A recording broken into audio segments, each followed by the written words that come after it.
This is a Rogue Media Network podcast. Coming up on the payoff, pro golfer Charlie Beljan. He won a PGA Tour event. He was the U.S. Amateur Champion.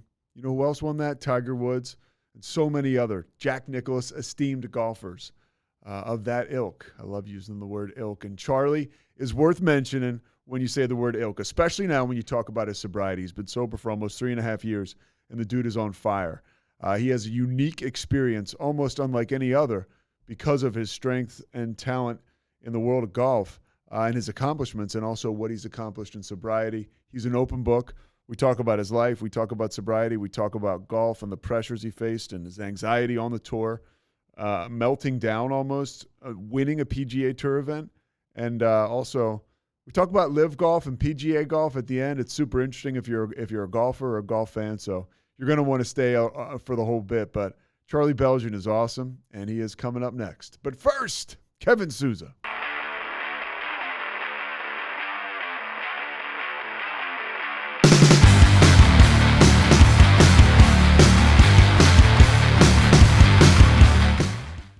All right, so Charlie, you're in Phoenix right now or Mesa? Mesa. Okay, so you grew up in Mesa, and Yeah. you had that was being a golfer at a young age. I would imagine there's like a drinking culture there, but growing up as a kid, give us a window into what it was like to be a young guy growing up in Mesa, Arizona, in your house. You know what? It was extraordinary, man. I had two great parents.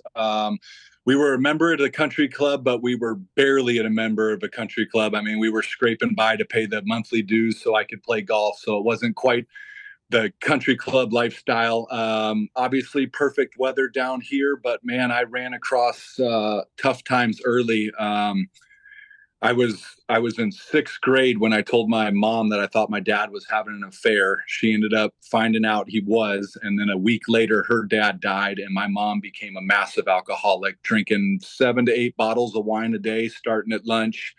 Her and I fought. We hated each other, and I said I'd never be like her, and then I fell right down that same path, man. But overall, Arizona, if you're a golfer, it's great. In my opinion, if you want to get good at golf, don't come to Arizona because the conditions are too perfect. The grass is perfect. You don't learn to play in any wind. But I got a lot of great people here. I'm big into the outdoors and the mountains and stuff like that. And so I don't got to go far to get them. And I like the dry heat versus that humidity. So I'm not too worried about the 110s, 115s here. Your mom being an alcoholic, was it in her family? Like anything you're aware of now, like her parents or anything like that? No, none of them, man. She caught the bug and then passed it to me. My sister's no problem at all. But no, going back prior to my mom, we don't have anything. She just kind of picked it up and I followed suit, unfortunately. It's worth noting too, your mom, right? What's she, like 23 years sober or something like that? My mom, yeah, she just celebrated. I always get either her 23rd or 24th back in January. Yeah. And amazing. We went from, she wouldn't do anything for me, I wouldn't do anything for her, to now the bond that we have is just absolutely incredible, man. But seeing, I remember being 6th, 7th, 8th, 9th grade. She didn't get sober until I was about a senior in high school, maybe. But I remember every night, man, she'd pass out. I'd take that wine glass out of her hand before it fell and hit the ground. And I mean, those are the memories I have of being a kid for sure. And my dad, he had a couple beers like anybody else, but I can't even remember ever seeing my dad, with catching a good buzz or anything like that. But that's because my mom was too busy doing it all. So obviously there was a little bit of trouble in the relationship. There was an affair you mentioned, but they stayed together? They fought it out until they separated my junior year of high school. And that's kind of when I really started down the path of drinking. I ran away from home. Luckily I was good at golf. Luckily I had a couple older guys by the name of Steve Dallas, who owns a bunch of golf courses here in Arizona. That was kind of my mentor. My folks didn't have any money to send me on these tournaments, so I was going to go to Mesa Community College. This guy gives me a couple bucks to go play in a few tournaments. I go to Junior World. I finish like 15th, and then I go win the USGA Junior Amateur, and then I had my pick of any school. And then here's the problem: is now I went from a nobody to a somebody with a drinking problem, and then everything just escalated. And I got into it pretty heavy, like at 16, until I gave it up at 35. At 35ish. All right, let's go backwards because you and I were talking before this, and you said you used to be a selfish asshole, and now here you are. You're charitable with your time. You're charitable with things you do for other people. You're also pretty humble. You gloss right over winning that amateur in what was that 2000 and what year was that? 2002. That's a huge deal. Knowing just a little bit about golf that I know, it's a huge deal to play in it and to win it. Give us some other champions that went before you. Well, I mean, Tiger Woods, David Duval, Jack Nicklaus. I mean, the who's who is on that trophy. I mean, now you got Scotty Scheffler. The who's who have won that golf tournament. And I would still say, yeah, I've won on the PGA Tour, but winning that US Junior Amateur and being a nobody to having any pick of any school I wanted to go to on a full ride, that really is what propelled my career. I don't, if you ask a hardcore USGA guy, he'd say I have a major under my belt. I don't technically believe that I have a major, but to be a USGA champion, to get invited every year to the champions dinner, stuff like that, it's pretty darn cool. And the fact that it happened 22 years ago, and still when you get around golf buffs and guys in the section and that are deep in golf, man, all they want to ask and know is how I did it. And when I did it, I set the record for the most holes that it took to win the US Junior. It's 36 holes of stroke play. I made an 80-footer on the 36th hole to even get into the match play. I was the 60th seed, and then I just made my way down the ranks. And in the semis, I knocked off a guy named Brian Harman that won the British Open last year and is having a heck of a career and a great human being. So it's you can see it brings a smile to my face. That tournament probably still means the most to me. Hey, Zach, do me a favor. Turn Charlie down just a tiny bit. Charlie, you're fine. It's just these headphones, okay. So you're good. Okay, cool. So you win that tournament.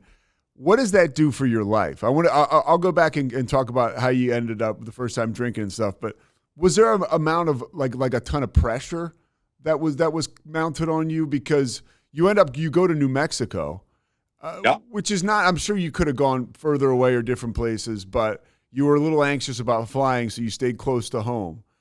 And was there a lot of pressure around that decision and around what happens to a young man when he wins a major like that? Yeah. I didn't really feel any pressure. I was overwhelmed for sure because I went from no college coaches contacting me to, the list was incredible of every coach wanting to fly out and have dinner.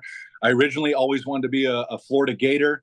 That was a 5-hour plane flight. I really wanted to be a Wildcat down to the University of Arizona, but Coach LaRose came over and he called me his hush puppy like 6 or 7 times at dinner. And I'm like, dude, I'm nobody's hush puppy. That's what I get at like Long John Silver's, And so that wasn't it. And so Glenn Milliken, who just left New Mexico to go to the SEC over at Missouri, he had me in. He was the only coach that followed me for all 6 matches. So I figured I at least owed it to him. He put in the time and the effort and watched me and kept moving his flight as I kept winning. So I at least owed it to coach to fly out to New Mexico, check out their school. They showed me one heck of a time on a recruiting trip. And then their facilities were top notch. At the time they were 4th or 5th best in the country behind only the likes of big money schools, A&M, Oklahoma State, stuff like that. And then it gave me a chance in the springtime. It blows 40 miles an hour every day. They've got dormant grass. So I learned how to play in some weather and some tough conditions. And then I fought a lot of back problems. Coach Milliken always took care of me, paid for a trainer to go on the road for us.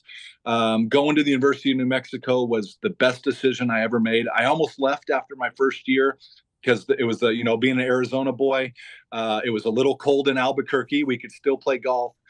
But Albuquerque was like 10 years behind the rest of society, man. And so that wasn't really my jam, but I hung in there. I toughed it out. I'm a huge supporter of the Lobo team. They got a new coach, Jake Harrington. He's crushing it this year.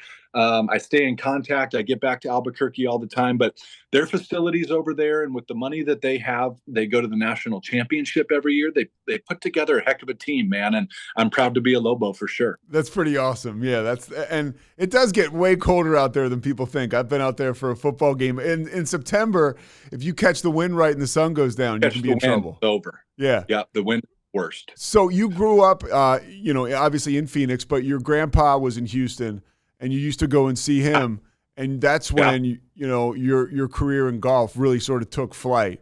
What was that like going out there with him for summers? Yeah, my parents shipped me out to Houston for the summers, which that humidity was brutal. My grandfather owned a warehouse that shipped all the candy and stuff to movie theaters. So what a great job. I went and ate candy all day. And then when we went home, we got in the golf cart, we went and played golf. And he was a scratch golfer. He's the one that, taught me the game, that really got me interested in the game. And I got great memories. His golf course had tons of alligators on it. So we'd go feed the gators at night in between. And it was just wonderful heading out to Houston. I still got family and friends out in Houston, so I get out there a little bit. But yeah, it was great cruising out there, and that's where I kind of learned the game at Quail Valley down there in Richmond, I think it was Richmond, Houston. But yeah, I dig it. I don't go back in the summers now, though. I'll tell you that. So you got good at golf. When did you get good at drinking? Like right around. I imagine you were already playing golf and you were a pretty good golfer because you probably started to play a lot in high school, right? Yeah, I started to play. I started playing a lot like in sixth grade, but really didn't take it serious until I started hanging out with the older guys and gotten sick and tired of getting my head beat in. So I wanted to play with the older guys and beat them. But then also playing with the older guys, here I am, a 12 or 13, 14-year-old kid hanging out with the 17 or 18-year-olds that when they're not on the course, they're partying and doing things, but they wanted me along because I was, in the top 5 in the high school team doing that kind of stuff. And, not that I fell down their trap. I fell down the trap that is society and life as we know it today with alcohol. It's like if you're not doing it, there's something wrong with you, which I just find so funny. Yeah. But I started early, man. I was 14. I was in 8th grade. I can remember I was in 8th grade when I drank too much and had my first throw up and my first hangover. And unfortunately that didn't stop me. I got really good at it and carried it on. To the point in college, we were cranking, showing up to workouts, hungover or coming from a party or a casino and going to workouts at 5:30 a.m. And unfortunately, I'd gotten good enough at it by then that, I could function and do that stuff and get away with it. And then, got through college. Then came to the mini tours here on the Gateway in Arizona, which it was the greatest gig ever. If it came back, that's the only thing I would do. You played with 3 of your buddies. You played a practice round. You played 3 days of a tournament. The winner was making 35 grand. I was putting a couple $100,000 in my pocket for 3 days of work, playing with my friends, having barbecues and drinking beers the other 4 days of the week. It was the greatest thing ever. Then all of a sudden I kept getting a little bit better. I get to the tour. Really struggle my rookie season. I'm a loner. I wasn't on the Korn Ferry tour back then, the nationwide tour. So I went from the barbecue tour to the big show with no friends.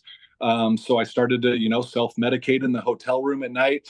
Then all of a sudden you're getting invited to these parties and you can't say no because one, it's a PGA Tour party. They throw some pretty good parties with some pretty good perks.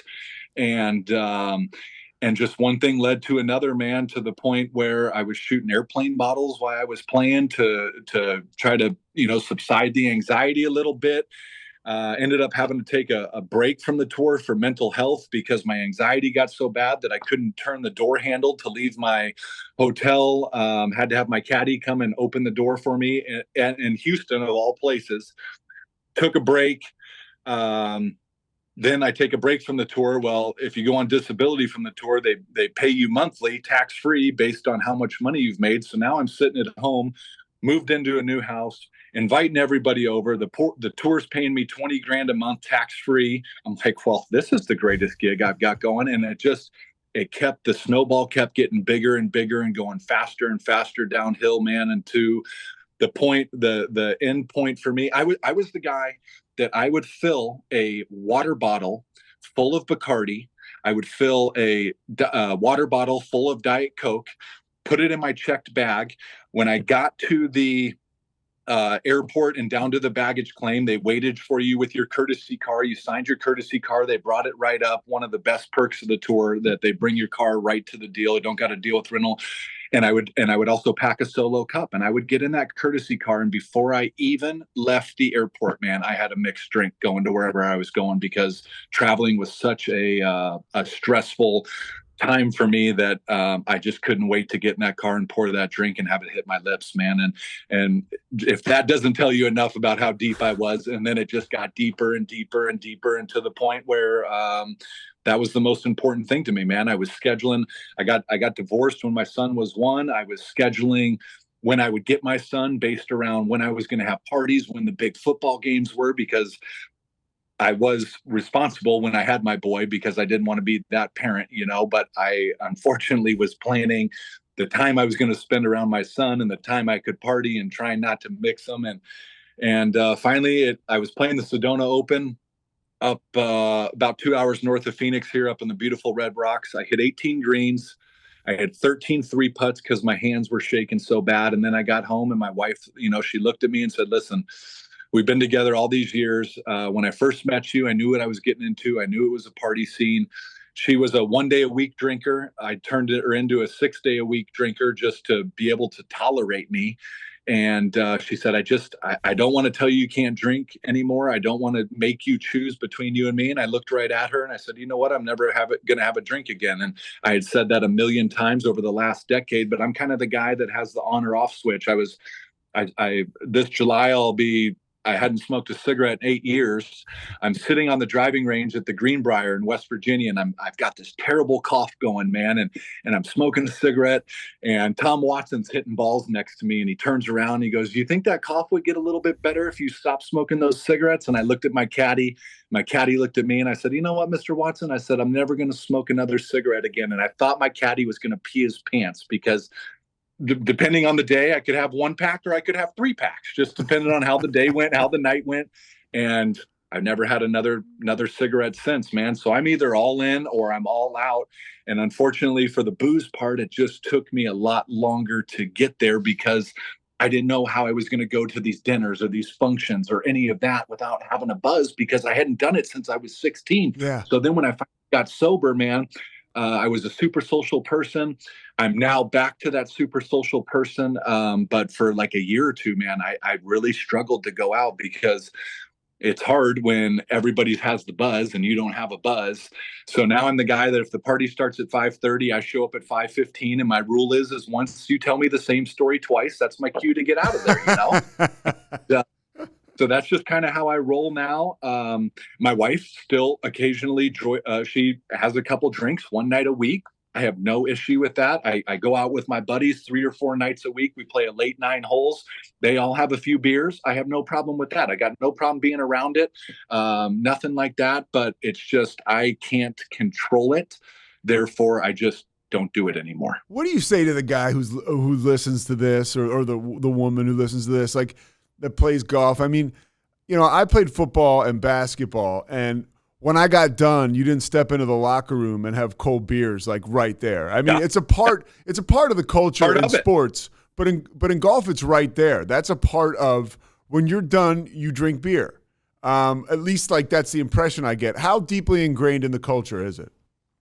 I would say that it's everything. People call it swing juice. I would say the majority of my buddies have a shot of Fireball or whatever they do before they get going. I've started teaching some lessons now, and these people, they come to me and I almost feel like they need to have a drink to take a lesson, because they're so amped up, because they tell me that they drink during the whole round. I've got buddies that used to really enjoy the game, that now after they saw how I changed my life, they've got sober. They don't even play golf anymore because it's not enjoyable, because they can't drink, and which I totally get. Yeah. You're outside with your buddies, listening to some music, having a cigar, and if you can't catch that little buzz, it's just not the same. But I'll tell you what, man, once you get over that hump, and I mentor like 30 people right now. I share my story to try to help people. And I've got so many people that, they make it a week and then their body starts to hurt and they're going, and I'm like, dude, you're right there, man. If you just get past this, you don't even know how good life is going to be. And I'm not talking to the people that can control it. They can have 3, 4, 5 beers. I mean, right before I quit, I was having a fifth of Bacardi and probably 15 to 20 beers a day. I mean, I was cranking, man. So I'm talking to those kind of people that need it for everything. I mean, there's nothing wrong with going out, having a few beers, but just like you said, the other day I'm driving home on the golf course. I passed a couple groups. I said, gosh, what a beautiful sunset. And everybody replied back to me, it'd be better if we had a cocktail. It's just so ingrained in our culture and our community, and especially in the golf world, that it makes it really hard to still be able to enjoy golf if you were a drinker and now you're trying not to, because like 99% of the people drink when they play, and they absolutely go in and drink and get smashed when they're done playing, because you go settle your bets, you catch up, you tell some stories about some shots you hit, some birdies you made, some doubles you made. And that's just part of it, man. And that's what I thought it was up until, 40 months ago, is that's what I thought it was. But what I've learned now, man, is now I don't have these little chit chat bullshit conversations about, what quarterback got drafted. I really get to have these cool conversations and really connect with people on a much deeper level and understand and learn about them, as opposed to some fake chit chat where I could care less and we talk about it the same time next week and the same time next week. And at the end of I literally have lost 95% of my friends, not because they were bad dudes, but because we just don't have the same values anymore. Do I think any less of them? Absolutely no, and not. that pack gets so big when you're at, all the different clubs and stuff like that. Like, you probably had a shitload of people in your life that you talked to. Yeah. And you know what? And the people I have now, man, are just quality individuals, and I can be real with them and they can be real with me, and we enjoy each other's company. I mean, I'm not saying to have a ton of friends is a bad thing at all, but having a few really quality friends, man, is way more important to me.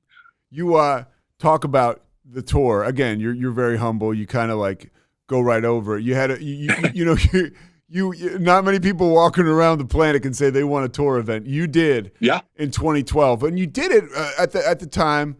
You're still pretty. You're going pretty hard. And what was that? What was that experience like? Because you had an episode. And this happens to golfers. You see it every so often, because I think the pressure is just so incredible that you guys deal with. You're by yourself. I think it's all about getting out of your head and stuff. And you dealt with anxiety, but you still played through it and won a tournament. Walk us through what the heck that was like, and how drinking kind of wove its way in there.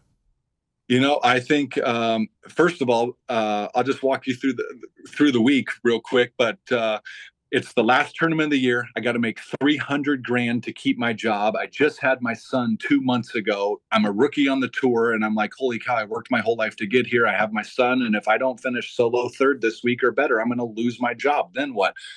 So I go out the first day, play a really solid round of golf, shoot like 3 or 4 under, go back to the hotel room by myself. Like you said, probably, at that time, probably just had 12 or 15 beers. It was an easy night, and I come back the next day and I'm with my caddy on the putting green. I'm kind of feeling a little funky. And so we're walking to the driving range and I light up a cigarette, and this is before Tom Watson.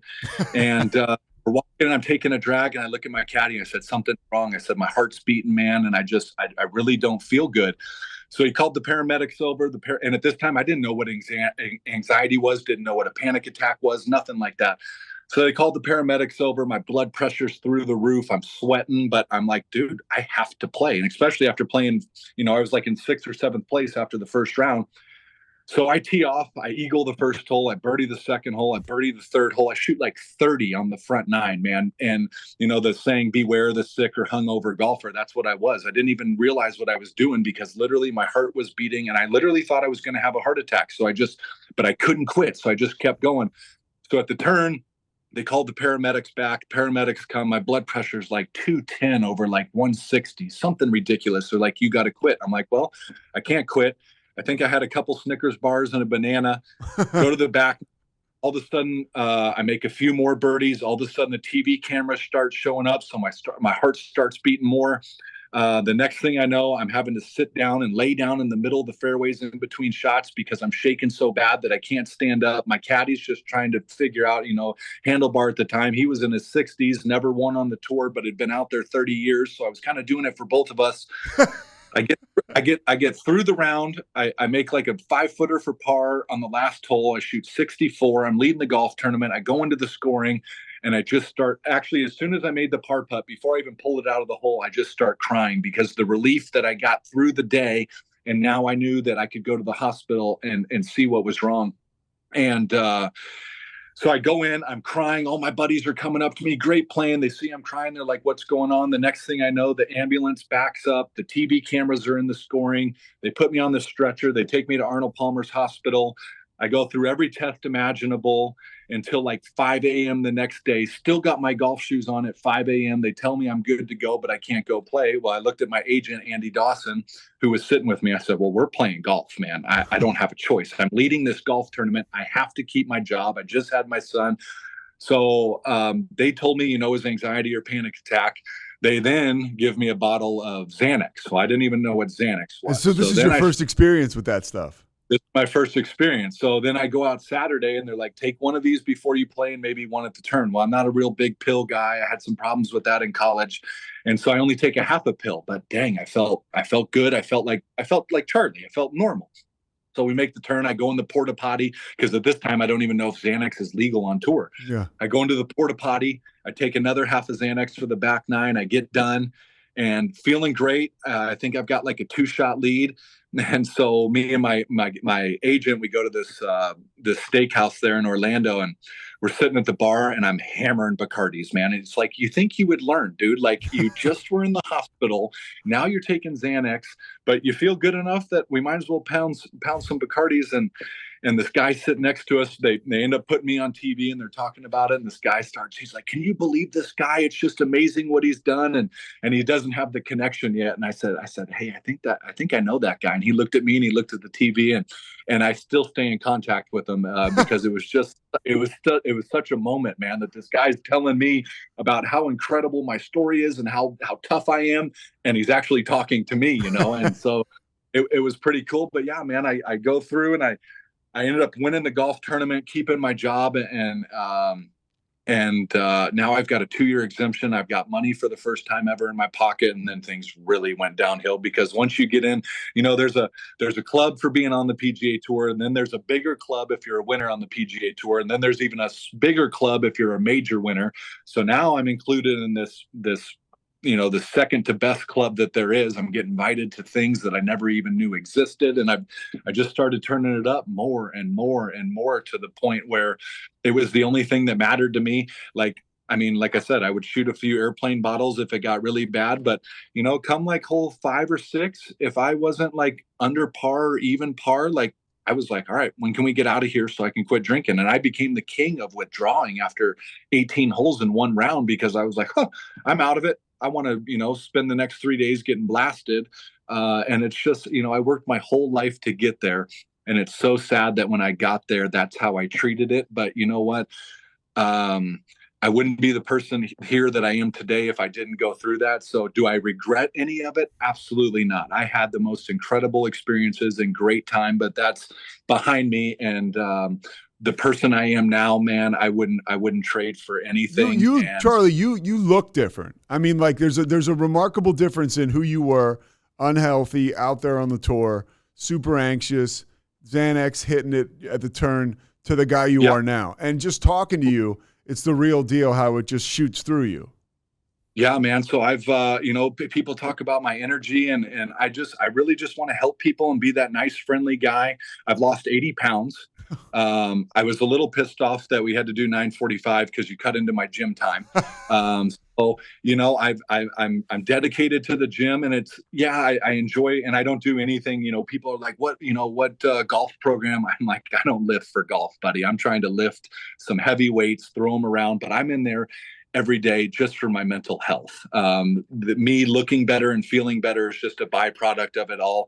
But, instead of now thinking about the booze and that, I think about, the food that I'm going to put in my body and stuff like that. And And yeah, so 80 pounds I've lost. I've kicked all the medication. No more popping Xanax like chiclets. No more taking all the depression medication, anything like that. I'm off all that bullshit. And that stuff is just straight poison. If people are on that, these doctors, and sorry to get into this, but these No, it's doctors, totally cool. It's your story. pills, and those pills they're just as dangerous. And thank the Lord, as soon as I learned how Heath Ledger and Whitney Houston died, because I was the guy that would have all that booze and then be like, oh, let's take a Xanax before we go to bed so I get a good night's sleep. Well, that's exactly how those people died, man. And once I learned that, I'm like, I got to get rid of this stuff. But yeah, I'm a different person. I'm a better person. And if anything, like, here's the craziest thing is, since I was like 10 years old, I worked my whole life to get to the PGA Tour.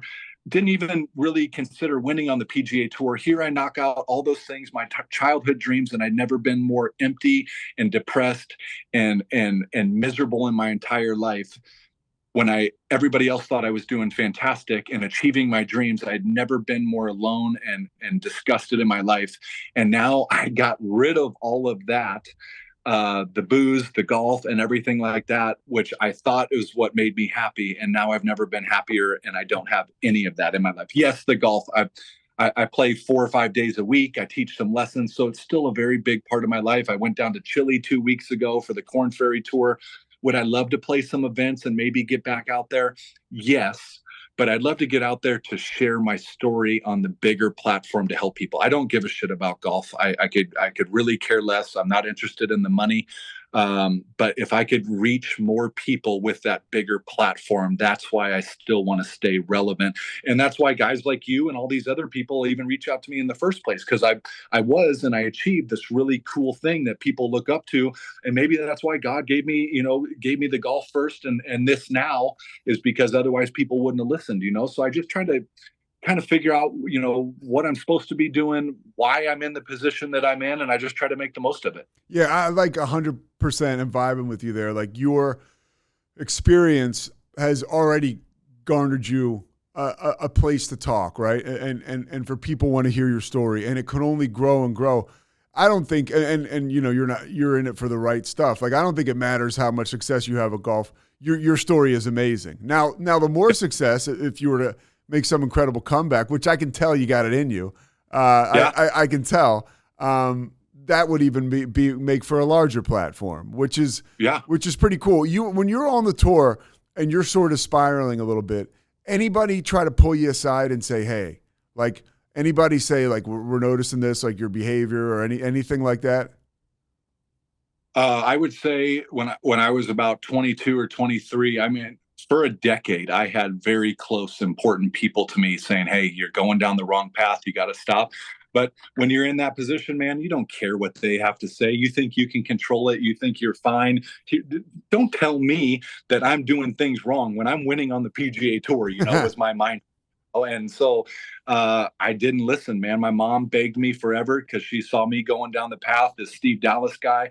I mean, I had friends that were telling me, so I had really great people around me. I just wasn't willing to listen, man, until I hit what was my rock bottom. Everybody's rock bottom is different, but at the same time, we're all at the rock bottom. And that's when I kind of turned things around. But, the more people I deal with through this, you can tell them all you want, man, and you can tell them your sad story and how you don't want them to be there. But unfortunately, in this addiction process, it seems like the majority of people got to crash and burn before they want to turn things around. It sucks, but it's true. I mean, and you see it happen before your eyes, and it's a rough deal. You saw your mom get better before your eyes, and you were still out there drinking. What did that look like to you? Because I had, but both my brothers got sober before I got sober, right? Because we have it in my family. It's the last club we wanted to be a part of, Charlie, but there we were, and now how great is it now? But at first you're like, I do not want that. I don't want to stop. I love what I'm doing. But I saw that they were happy, and I saw like, oh, well, that's interesting. And I sort of kept it in my back pocket. Did you have a similar experience like that? Like looking at your mom and seeing her, because you saw her, you took the wine glass out of her hand so it wouldn't break. And now I would imagine she's done a 180 and she's got the glow, right? She has the glow, man. And she had the glow from day one. She got caught drinking and driving. The legal limit's 0.08. My mom blew a 0.36, almost 4 times the legal limit, passed every sobriety test. Wow. The most miserable human at the time. And now, I mean, I go to the gym today, I go anywhere, and everybody always asks me, hey, how's your mom? Because she got that infectious, bubbly, great attitude. And so, yes, I saw that as I was going down and watching her go up, and she was trying to pull me with her. But I didn't understand it at the time. I understand it now more than ever because I was that miserable asshole. And now, man, since I've quit 41 months ago yesterday, my life has gone nothing but straight up. Yes, I still have the occasional bump in the road. Yes, I still find myself sitting in the damn liquor store parking lot thinking about it and saying, you know what? I don't think I can get through this one, but I sit there for a while and I'm like, you cannot throw away what you have now for a few good hours. And plus, I'm too afraid of a hangover. I was so good. I never even had a hangover. People be like, oh, I got a hangover. I'm like, what is that? And now I'm afraid of that. But more importantly, I'm afraid to become the person that I was, which was the person that I wanted to be. And now I'm the person that I want to be. And there's nothing that could ever, get in the way of that, especially when it comes to the booze. But I've never, the people that I help, the people that I don't help, that I've watched turn their life around, I have never seen one person get sober and say, this sucks. This is worse. I want to go back to drinking. Everybody's like, dang, man. And what makes me most sad is the time that I wasted, because we can't get time back. It's the most precious commodity we have. More than money, more than anything else is time. But instead of dwelling on that time, now I just try to take the time that I do have and spread it across whoever I can to give back more. And not that I'm trying to make up for lost time, but I realize. I run into the same stuff sometimes. Yeah. Like, I sometimes feel like I got to gas it because I wasted so much time. But it's been told to me, like, the time that we say we quote unquote wasted now has us uniquely qualified to help somebody else. You're almost like in a weird way. And I always try to like watch the way I phrase this because I don't want to offend doctors, but it's almost like you're a surgeon in a sense. Like, you have a skill that you can help somebody with your coaching and what you're doing for people personally on the inside that other people just simply don't have the experience and qualifications to do. And unfortunately, the experience and the qualifications you don't really want those. But yes, you're absolutely right. We have been down that road. We have suffered. We have learned to make the change. And so, yeah, we do have qualifications that you can't put a price on. You can't go to school to get the qualifications and the experience that we have. Unfortunately, you got to learn the hard way, man. And most things in life, the best way to learn is the hard way. And I'm the king of the hard way. My wife, boy, she tries to save me from so many mistakes, but I'd rather go make them by myself, like most of us. But you put it very well. We have a unique set of skills that qualifies us to talk about and do what we're doing. You mentioned, therapy has been huge for you. Did you ever do any kind of program or meetings like that, or just write the therapy? Well, I wouldn't say therapy. I never went to therapy for drinking, man. I tried to take my life in college because of drinking and pills, like I had mentioned. And so I still go see a lady, every few weeks and talk about it, but nothing about the drinking. I was, like I said, luckily for me, I was the on-off switch kind of guy. Finally said that I was going to stop and did stop. But for me, I found some guys on YouTube that I really liked. And I was the guy at 4:30. That's when I could have my first drink. I would start shaking at, 3:45 or 4 o'clock because I needed it. And so at 4:30, I put on YouTube and I started for what would be a mile walk and sometimes turn into 6 miles, sometimes be 3. And that's just kind of how I got it. And then after a couple of weeks, I'm like, dude, I'm not having to wake up and apologize for things that I don't remember. I mean, I would wake up in the morning, my wife would have a list on my nightstand of who I needed to call, what I said, and why I need to apologize. I didn't have any of that. I felt so much better. I had so much more time. I think the hardest thing for people getting sober is sitting there with all that time in your thoughts, because you really figure out who the hell you are. We can always be in a good mood when we catch that buzz and then pass out and we don't have to deal with it. But when all of a sudden you're used to drinking, from 4:30 to however long you go, and now you're sitting there with your own thoughts and understanding the person that you are and thinking about where you were, I think that's the hardest part of sobriety, because people don't know how to fill their time with something constructive, because we're so used to filling it with poison and what we thought was a good time. Well, you mentioned you brought up something that was like that kept me drunk for a long time. It's the fear of stuff that really doesn't exist. Like, how am I going to do X, Y, and Z? What do you tell Yeah. people now that say that to you? Like, oh, I need to have a drink at my daughter's wedding in 15 Yeah. years, or how am I going to go to these events? Even guys that aren't, successful golfers, successful people that are always out at big dinners and stuff like that. Well, I'm going to tell you at first, it sucks. It's not enjoyable, it is not enjoyable going to those things, but that's what, like you said, that's what pushed me. So I'm like, how can I go to this dinner? How can I go to this function? I'll push it off till next week. Then another dinner and that comes up.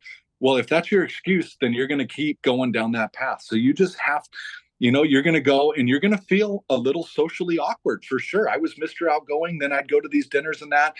And, my mouth wasn't always constantly running because I had a buzz and thought I had something to say. Instead, started doing a lot more listening and started learning a lot more and started understanding people and where they were actually coming from instead of it being just about me, me, me. And I was the guy that we'd go to dinner and the waiters couldn't get it there fast enough. So I would order 3 Bud Lights at a time. Mm-hmm. And I would hammer those 3 and then I'd order 3 more because I never wanted to wait for that drink, man. And so then all of a sudden, I'd go to these deals and I would get a Diet Coke in a short glass with a lime. Still the same thing I do if I go to a nice dinner. I get crushed ice, short glass, Diet Coke with a lime. The only thing I'm missing is Bacardi, but at least it gives me that little satisfaction to sip on it.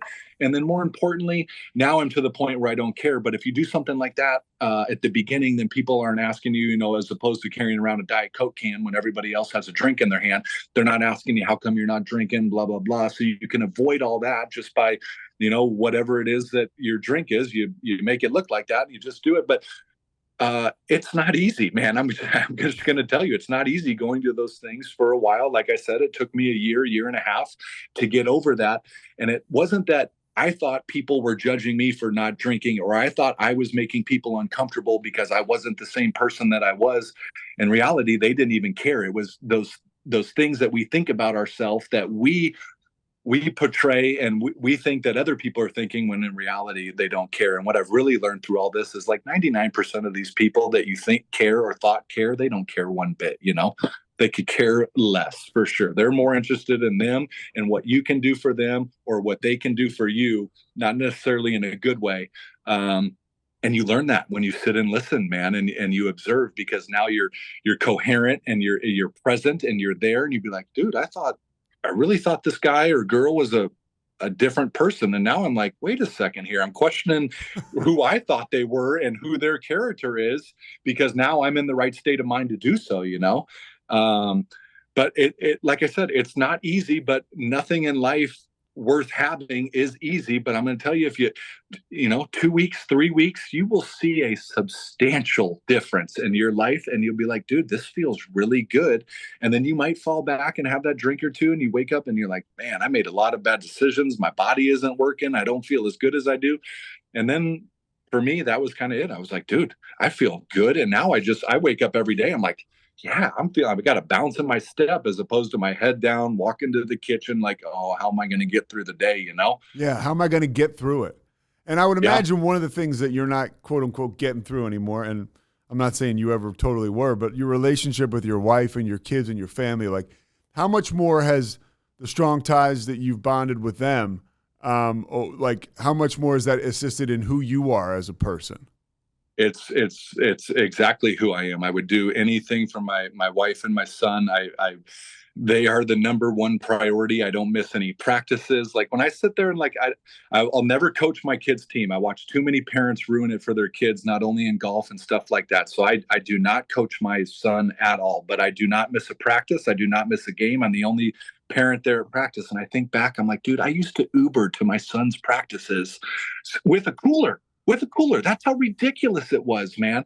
But now, I mean, I can't wait as soon as we're done, I'm wrapping up. I had 5 people that wanted lessons today. I'm doing 1 lesson because my kid gets out of school early, and then we're going to play some pickleball or do something, as opposed to before. Like I'd be like, oh, you're getting out of school early today. Maybe your mom can pick you up so I can play golf. And and get smashed, and then I'll come home and see you and put you to bed. And that was kind of the dad that I was, unfortunately. But now, man, I don't miss a thing of his, whether it's driving him across town for a physical therapy or I want to be a part of it all. And I used to have this thought about, my wife.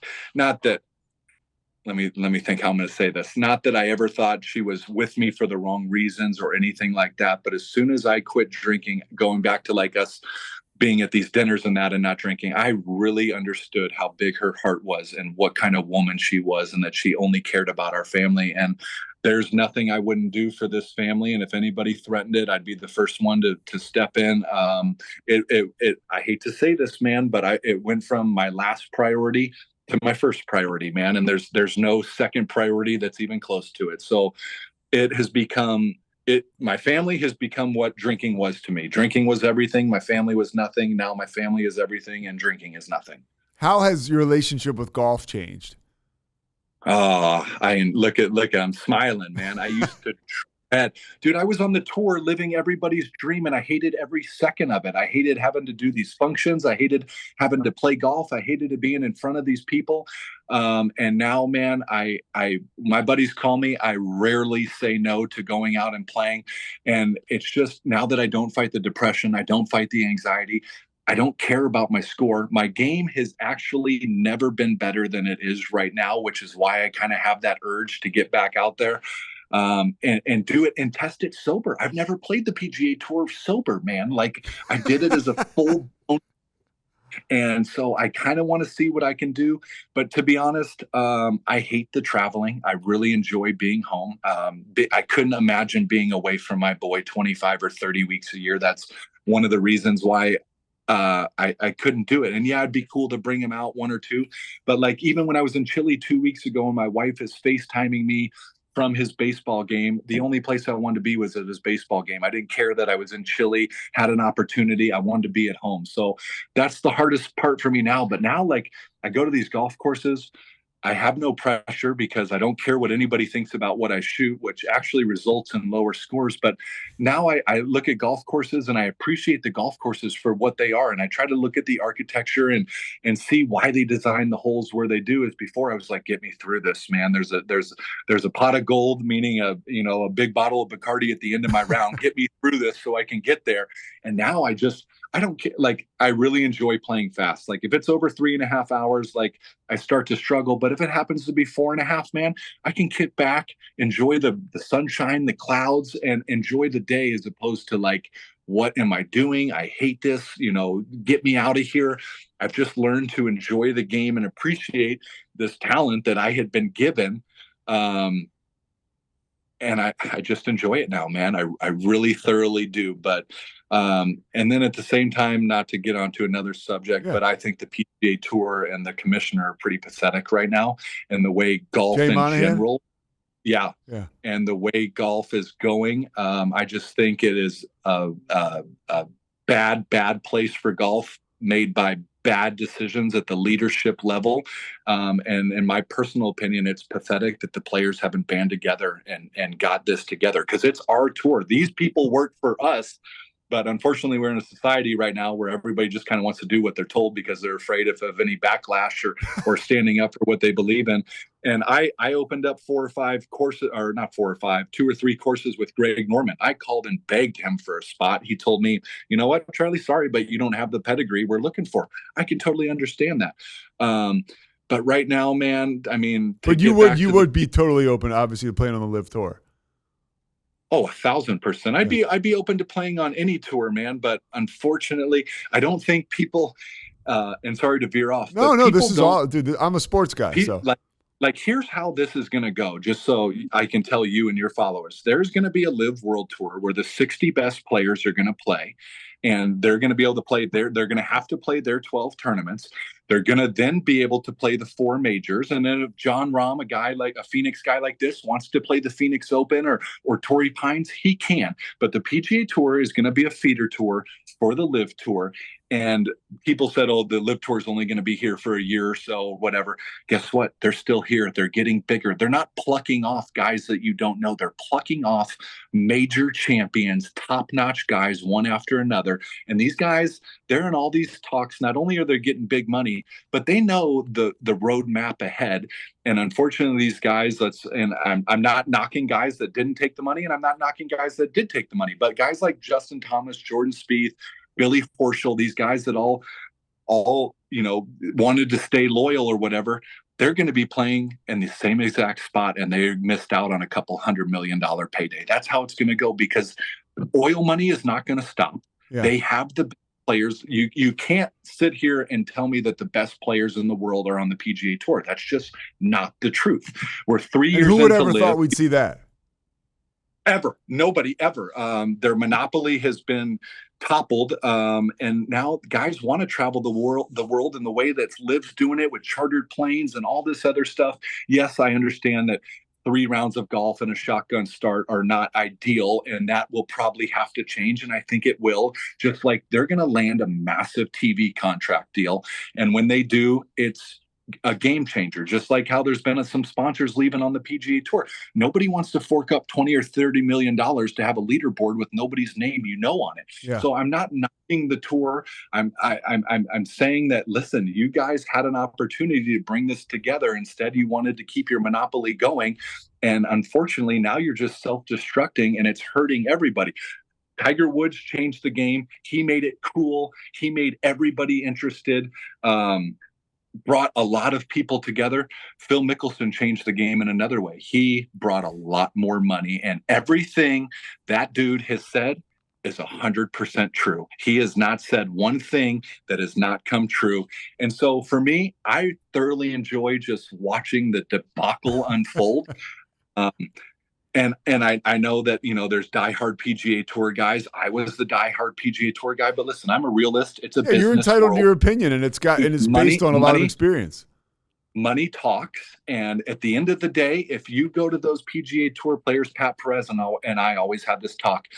We play the PGA Tour in that for the money. That's why we play. We don't play for the love of the game. If you want to play for the love of the game, turn amateur, go win the U.S. Amateur, play in the Walker Cup. But don't tell me you play the PGA Tour for the love of the game, because you're straight lying. You play it for the money. Just like these guys in the NBA, the NFL, if there wasn't those big contracts, guess what? They wouldn't put their bodies and their time and all that through it, at least not for the amount of time they do. But at the end of the day, it's a business. We're trying to earn a living.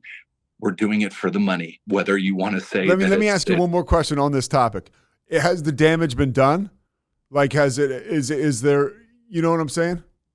I think the damage has been done. And I think unless Monahan changes his tune, it's only further going to damage, because Live is not going away. It's only going to get bigger and bigger, and they're going to sign more stars and more people.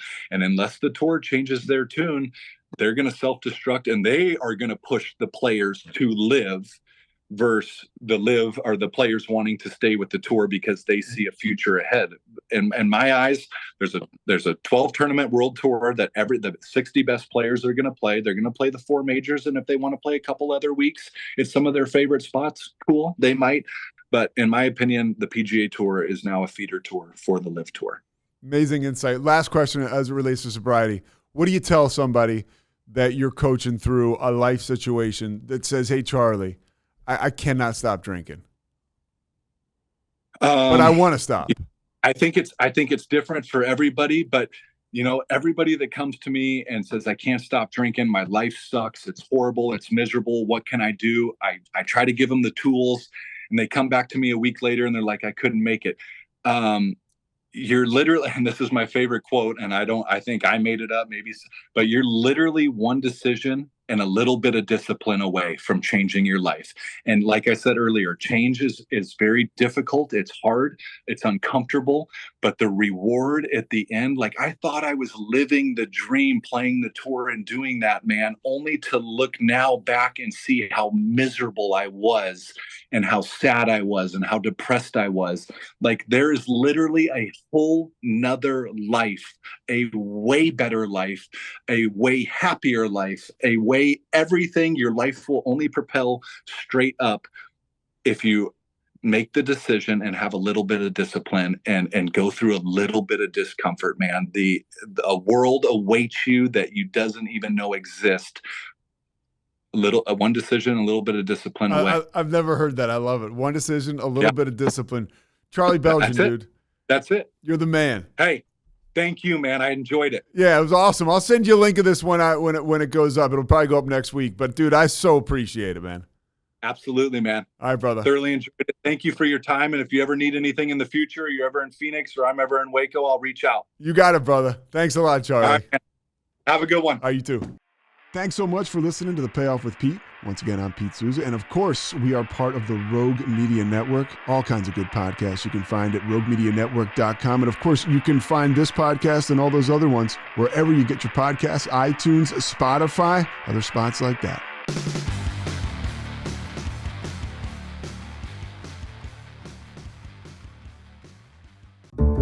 This has been a Rogue Media Network production.